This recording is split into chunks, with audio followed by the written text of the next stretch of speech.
Buenas, buenas, otra vez, cafecito en mano y a seguir. Estábamos en la última página que se ve en pantalla. Estábamos procesando el tema de sucesos independientes y condicionados. Y este era el último párrafo que habíamos procesado. Esto viene de este ejemplo. O sea, un ejemplo claramente muy sencillo para entender lo que son sucesos aleatoriamente independientes. Supongamos que tenemos una caja de 4 bolitas rojas y 3 blancas, extraemos una bolita y la reponemos. O sea, sacamos y volvemos a poner la bolita que sacamos.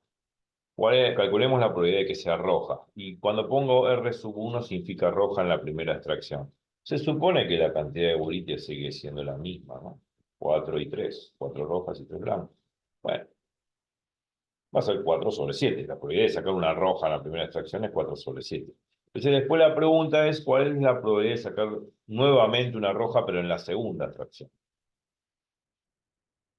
¿No?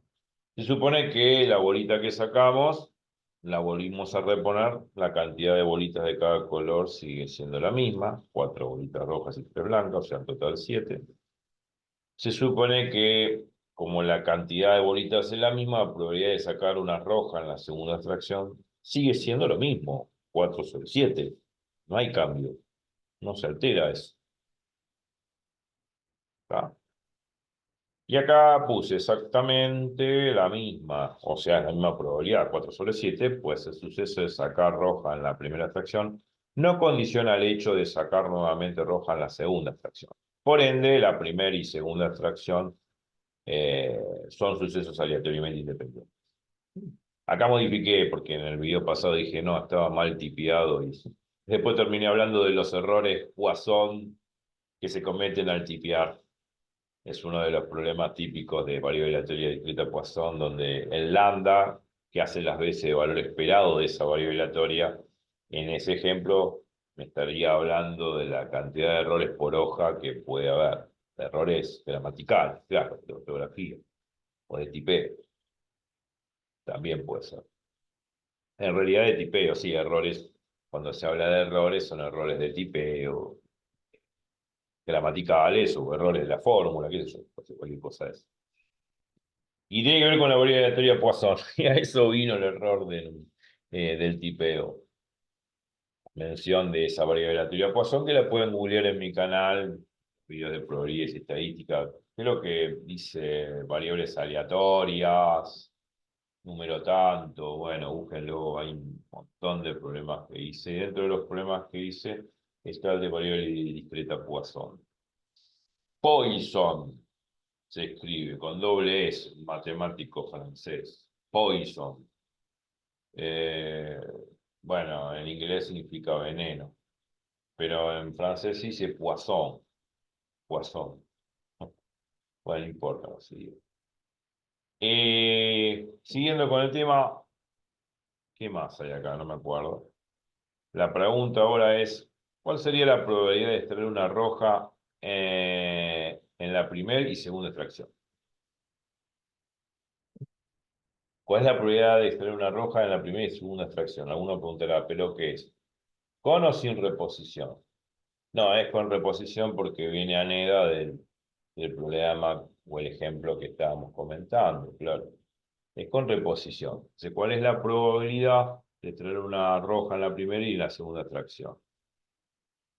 Bueno, esto lo hemos visto en los viejos videos del canal. Eh, la probabilidad de extraer una roja en la primera y segunda extracción, R1 y R2 respectivamente, no es otra cosa que lo que bien llamado es la probabilidad conjunta o en conjunto, ¿no? Porque se dan a la vez. La probabilidad de que sea roja la segunda extracción y roja la primera extracción. En vez de poner I, ponemos este símbolo. El símbolo con la U invertida, que no es otra cosa que una conjunción o intersección, que significa que se dan los dos sucesos a la vez o conjuntamente. Esto lo necesitamos calcular. ¿Cómo lo calculamos? Bueno, Repasando un poco el término o la medida de probabilidad, la probabilidad de un suceso aleatorio A, ¿no? Por decir A un suceso cualquiera, esto es genérico, es el número de casos favorables de que ocurra el suceso A sobre el total de casos posibles o de posibilidades que hay, ¿no? Se supone que este número va a ser mayor o igual a 0 y menor o igual que 1, ¿no? No puede ser mayor que 1 por obvias razones, ya lo hemos comentado, que el número de casos favorables no puede superar el total de casos posibles, porque el total de casos posibles incluye el número de casos favorables que tenemos. Eh, No puede haber más casos favorables que casos posibles. Si yo tengo en una caja 7 bolitas en total, como en este ejemplo, no puedo pedir cuál es la probabilidad de sacar 8 bolitas. No, más de 7 no tengo. Se supone sin reposición, ¿no? ¿Cuál es la probabilidad de sacar sin reposición 8 bolitas sabiendo que tengo 7? Imposible, no se puede hacer eso, no existe. O sea, más de 7 bolitas no tengo. Si me preguntan si tengo, en una caja tengo 7 bolitas, me preguntan la probabilidad de sacar 8 bolitas sin reposición y la probabilidad es cero, rotundamente cero. Es imposible que suceda un evento así, porque más de 7 bolitas no tengo, 8 no voy a tener. Bueno, es un ejemplo básico para saber que el número de casos favorables no puede superar el total de casos posibles. Esto lo entendemos todo. Pero es una medida, es un cociente, un número racional, una fracción, un quebrado, ¿no? Mayor o igual que 0 y menor o igual que 1. O sea, probabilidad negativa no existe porque el número de casos favorables negativos o total de cosas negativas no existe, es una ridiculez. Cuando cuento vacas, no van a ser menos 20 vacas, va a ser 20 vacas. O cuando cuente 30 bolitas, no van a ser menos 30 bolitas, es ridículo. Por eso la medida de probabilidad es una medida positiva, porque el número de casos favorables es una cantidad positiva y el total de casos posibles también. Son dos números enteros, claramente enteros positivos, claro. A lo sumo podría llegar a ser cero el número de casos favorables sobre el total de casos posibles. En todo caso, esa probabilidad va a ser cero. Y si la probabilidad de A vale cero, la probabilidad de que suceda A es imposible. No se va a lograr, no va a ocurrir. Y si el número de casos favorables llega a ser igual al total de casos posibles, este cociente vale 1, que es el 100% de probabilidad. O sea que estoy seguro que va a suceder. Estoy totalmente seguro que va a suceder. Por ejemplo, si tengo 7 bolitas y extraigo sin reponer, sin reposición, ¿cuál es la probabilidad de sacar 7 bolitas? 1, porque 7 sobre 7, 1. Estoy seguro de un 100% que voy a sacar 7 bolitas y no más de 7. Bueno, ejemplo de cuándo la probabilidad de un suceso aleatorio puede ser 1. Eso es el caso extremo, ¿no? Generalmente la probabilidad es una medida que es mayor que 0 y menor que 1, una fracción puede ser un medio, un tercio, 3/4, qué sé yo, son esos valores por lo general. Bueno, repasando el tema de medida de probabilidad, yo quiero calcular a sabiendas cuál es, en el ejemplo de extracción con reposición de esa caja que tiene 4 bolitas rojas y 3 blancas, creo que era así, ¿no? 4 bolitas rojas y 3 blancas, este problemita de acá, con reposición, acá dice la reponemos, quiero calcular la probabilidad de sacar una roja en la segunda extracción y una roja en la primera extracción, con reposición. Vuelta a repetir. Nos adecuamos al ejemplo que estábamos comentando. ¿Cómo calculo eso, no? ¿Cómo calculo esto? Y ahora pasamos a la otra parte. Acá hay un lindo dibujito que nos va a permitir calcular esa probabilidad. Que sea roja en la segunda extracción y roja en la primera extracción en forma conjunta.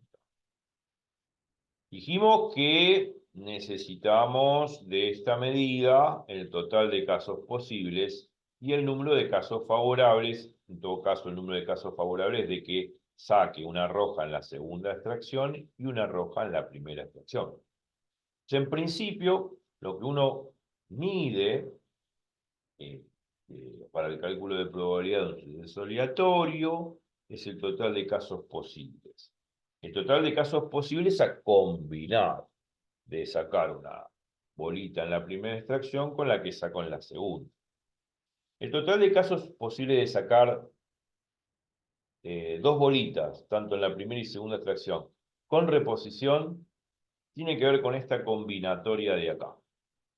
El total de casos posibles. Porque tengo 7 bolitas en total dentro de la caja. Supongamos que estas 7 bolitas son las 7 bolitas que extraigo en la primera extracción.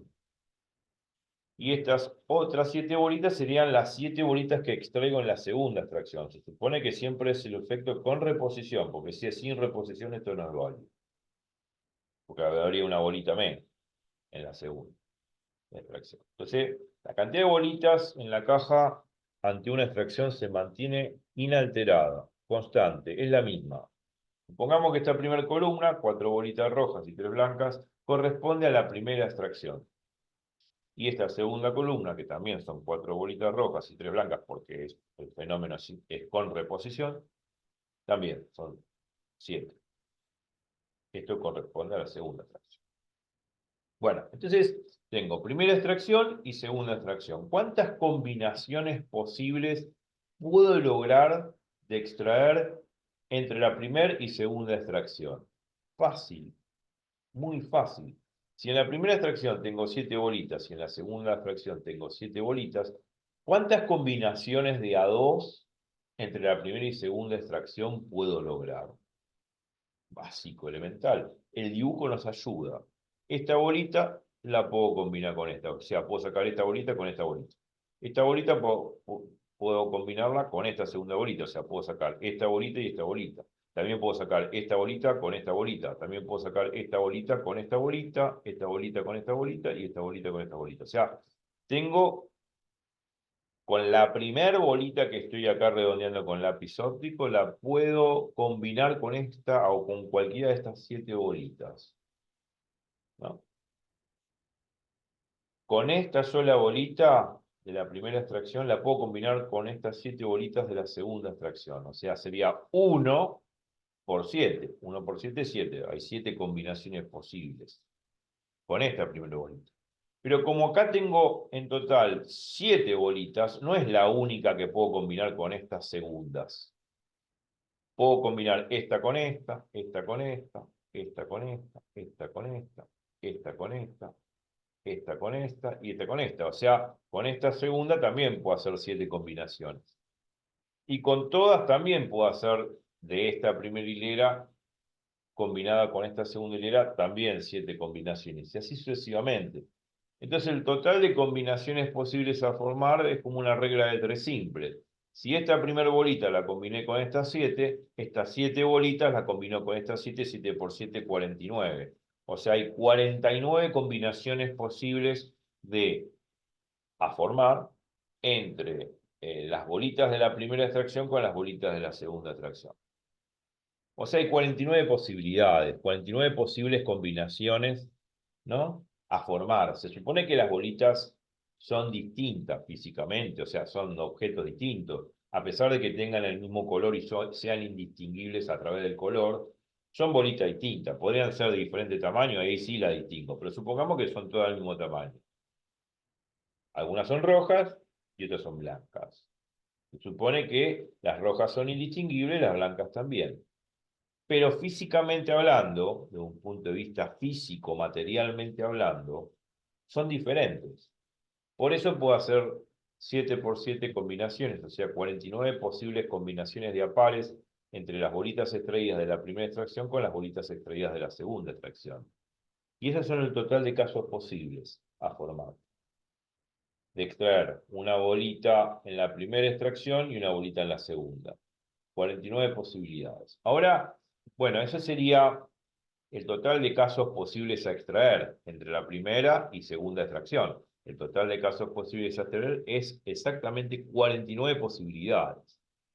Ahora yo debería contabilizar el número de casos favorables. El número de casos favorables de que salga una roja en la segunda extracción y una roja en la primera extracción.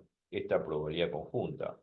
O sea, este conjunto es el que me está diciendo el número de casos favorables a formar. Y ahora necesito calcular el número de casos favorables a formar, que es que salga una roja en la segunda extracción y una roja en la primera extracción.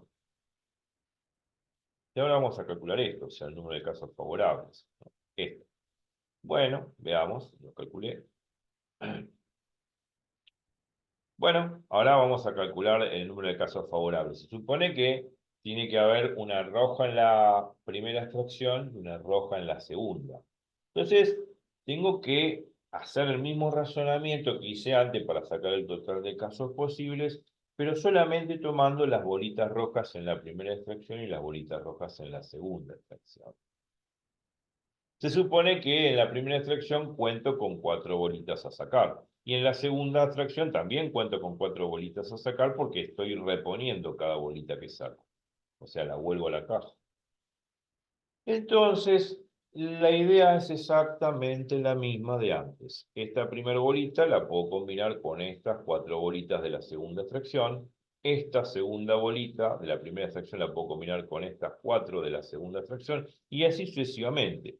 Si esta primera bolita se combina con 4 de la segunda, esta primera bolita de la primera extracción se combina con 4 de la segunda, estas 4 de la primera extracción se combinan con estas 4 de acá, que son 4 por 4, 16 combinaciones posibles. O sea, esta con esta, esta con esta, esta con esta, esta con esta, o esta con esta, esta con esta, esta con esta, y esta con esta, o esta con esta, esta con esta, esta con esta, y esta con esta, o esta con esta, esta con esta, esta con esta, y esta con esta. Si hago la cuenta, 4 por 4, 16.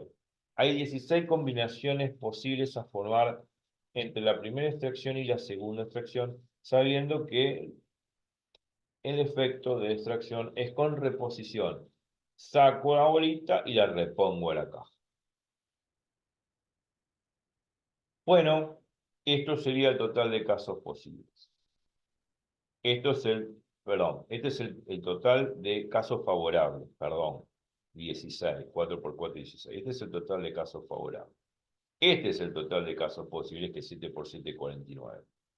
Como la medida de probabilidad es el número de casos favorables de que ocurra el evento sobre el total de casos posibles, bueno, para calcular la probabilidad de que sea roja en la primera extracción y roja en la segunda extracción, sabiendo que la extracción es con reposición, aplico esta fórmula, ¿no? Y me queda 16 sobre 49, aproximadamente 0,33. O sea que si lo multiplico por 100 es 33,33%, y listo. 33,33%. Eh, ¿Qué más? Bueno, tengo un lapsus cerebral. Sí, decir un 33,33% es decir una baja probabilidad. Uno siempre, por lo general, en el término estadístico dice, bueno, si supera el 50%, lo vamos a tener en cuenta. Pero si es menos del 50%, es poco probable que suceda. Decir 3,33, bueno, 33, 34, supongamos 33 para redondear así. Son 33 casos con respecto a 100. Eso significa el 33%. Es una cuota aparte de 100. 33 respecto a 100. ¿No? Eso es simplemente lo que me está diciendo.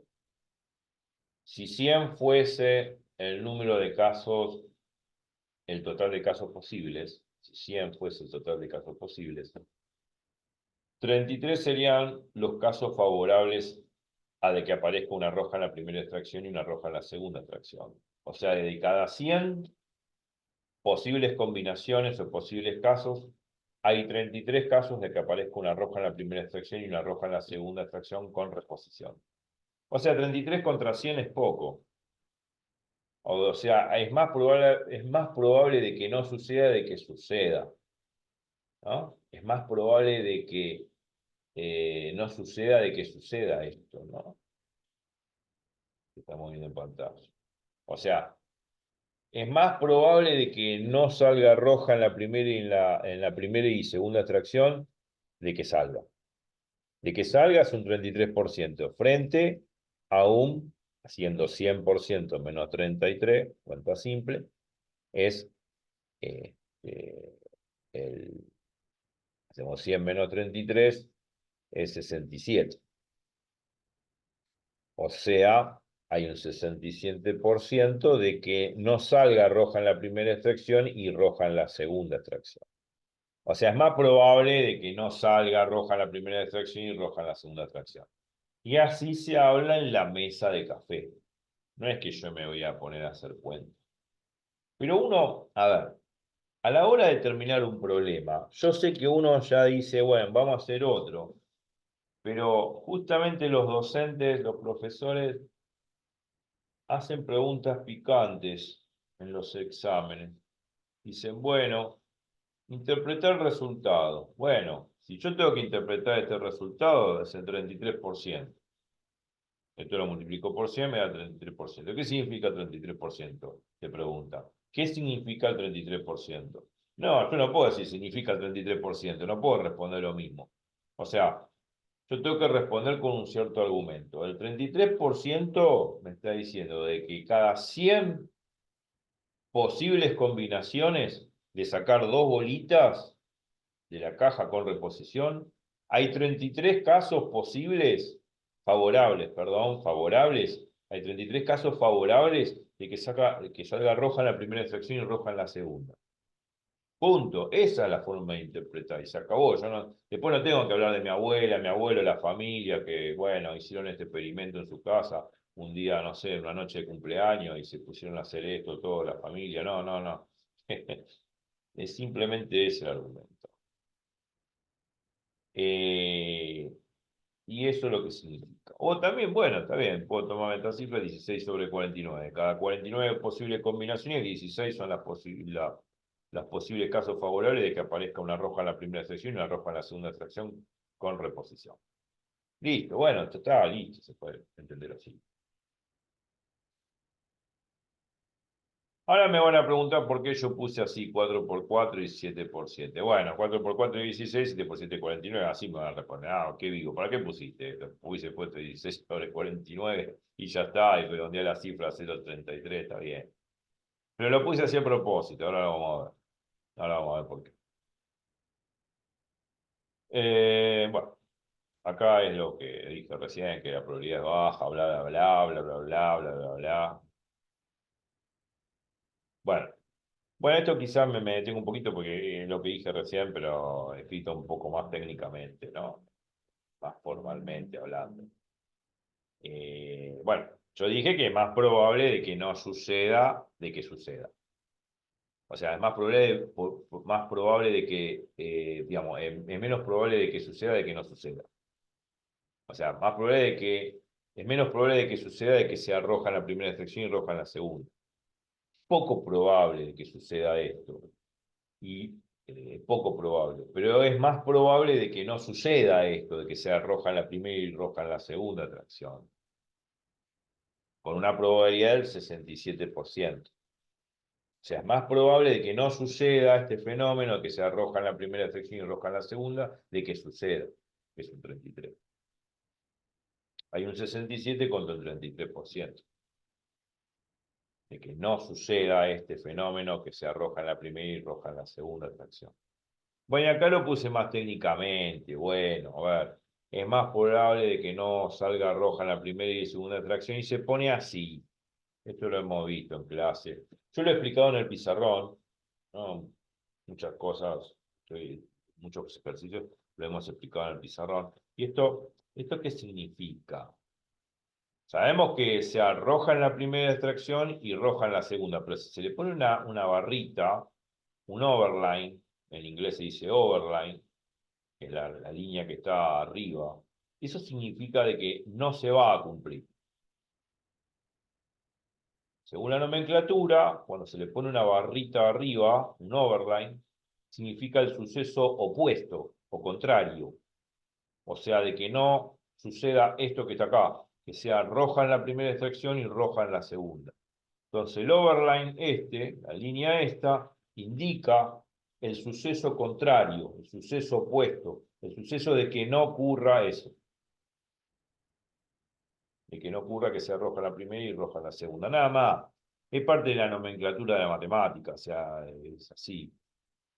No podría poner otro símbolo en vez de un overline, una línea, puede ser un firulete, acá, qué sé yo, un tipo bailando. No importa, se sobreentiende que esto es convencional y hay convenciones que están en la bibliografía, digamos. Bueno, entonces la probabilidad de que no suceda que sea roja en la primera y roja en la segunda extracción con reposición es uno menos la probabilidad de que sea roja en la primera extracción y roja en la segunda. O sea, todo el suceso opuesto. 1 menos 0,33 me da 0,67. Por obvias razones, lo mismo que dije antes. Si hago el 100% menos el 33%, me da el 67% en términos probabilísticos. No, uno habla así en la jerga mundana. Pero bueno, en términos de probabilidades, la probabilidad del suceso opuesto es 1 menos la probabilidad del suceso. O sea, el 100% menos la probabilidad del suceso, que en todo caso va a ser 0,67. Esto lo vimos también cuando vimos en las primeras clases de probabilidades y estadística en mi canal, en el pizarrón lo hemos visto, pizarrón físico, ¿no? Hemos visto el tema del suceso opuesto. Y esto, bueno, uno ya lo tiene que saber.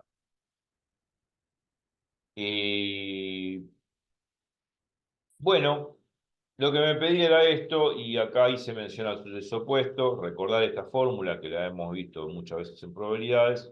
Por lo tanto, tengo un 67% de que no salga roja en la primera extracción y roja en la segunda extracción con reposición, de que salga, que es un 33%. Entonces, listo, me voy cantando bajito con esa imagen.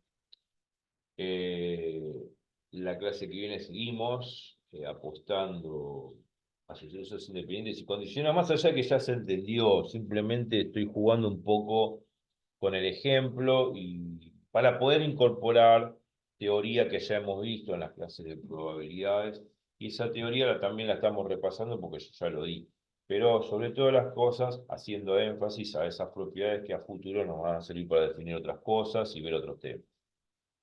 Y bueno, sigo tomando mi café esta noche larga, lluviosa y fría, y románticamente, bueno, no sé, me dejo llevar por la música inspiradora, no matemática quizás, pero bueno, debo irme. Los dejo con esta clase. Nos vemos en 53, si no me equivoco, y seguiremos con estos temas. Así que bueno, a repasar, a tener dudas. Siempre hay que repasar todo, no puedo repasar del video 1 hasta el 51 todo, no tiene sentido. Nos vemos en el video 53 si no me equivoco. Así que bueno, que sea leve, feliz repaso y en un ratito, bueno, como digo yo siempre, volvemos. Así que, sí, una feliz noche. Chau, chau.